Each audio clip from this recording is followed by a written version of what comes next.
Vamos falar sobre a diabetes tipo 1.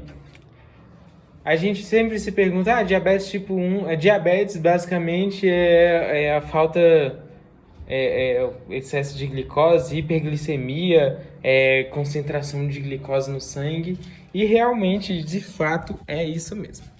Então, o que acontece na diabetes tipo 1? A diabetes tipo 1 é caracterizada por uma doença autoimune. E com autoimune significa que o próprio corpo vai atacar ele mesmo, né?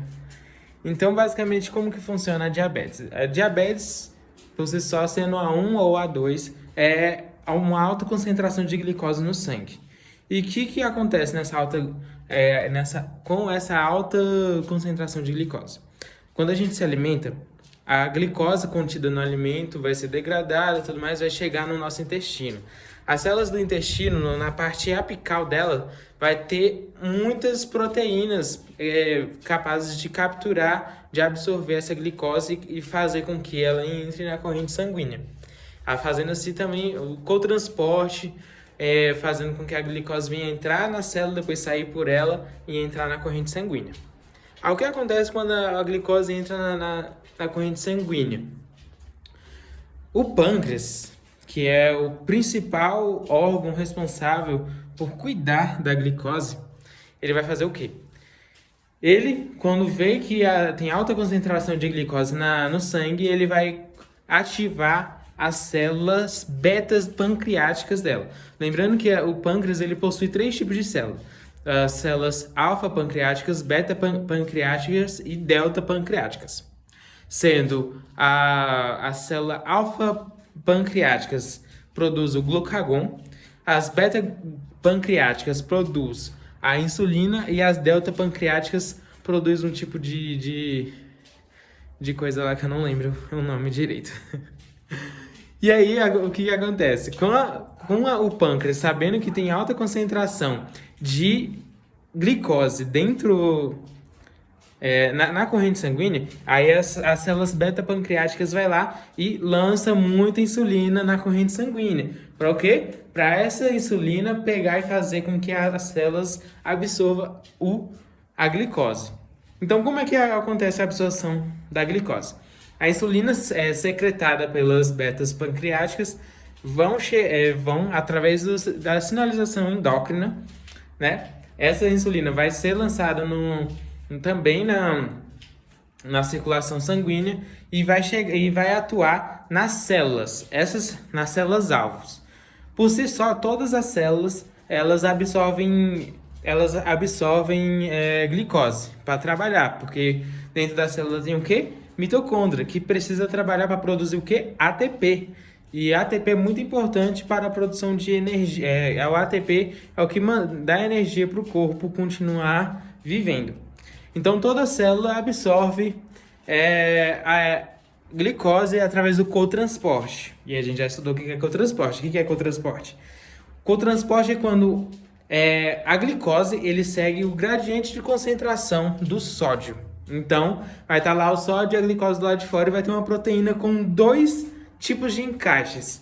Um encaixe do íon de sódio e um encaixe exatamente para a glicose. Então, a glicose vai seguir o gradiente de concentração dos íons de sódio, porque o meio extracelular é mais concentrado de sódio do que o meio intracelular. Então, o sódio tende a entrar dentro da célula. E a partir do momento que ele entra, a glicose usa desse gradiente de concentração para entrar dentro da célula. Então, a partir daí, ela entrou dentro da célula, não precisou de insulina, não precisou nem nada. Mas existem células que são insulinodependentes. O que significa isso? Que dependem da insulina para capturar mais glicose. Por que alguma célula vai precisar de mais glicose? Porque ela desempenha mais atividades, por exemplo. O músculo cardíaco. A musculatura cardíaca ela está em constante movimento desde o momento que a gente está dentro da barriga da nossa mãe até o momento que a gente morre. Então, o coração vai estar sempre trabalhando, sempre se movimentando. Então, ela necessita de muita glicose para produzir muito ATP para continuar contraindo, relaxando, contraindo e relaxando. Então, esse é um tipo de exemplo de células insulina dependentes, porque elas não vão capturar somente uma molécula de glicose através de uma molécula de sódio. Ela precisa de mais glicose do que as outros tipos de células, por exemplo, as células do tecido epitelial, né? Não precisa tanto quanto uma célula muscular, seja lisa ou seja esquelética. Então, essas células são insulina dependentes. Então, a insulina vai ajudar ela para que ela venha absorver mais glicose do que o normal. Beleza? Tá, agora a gente sabendo isso, a gente volta pro diabetes.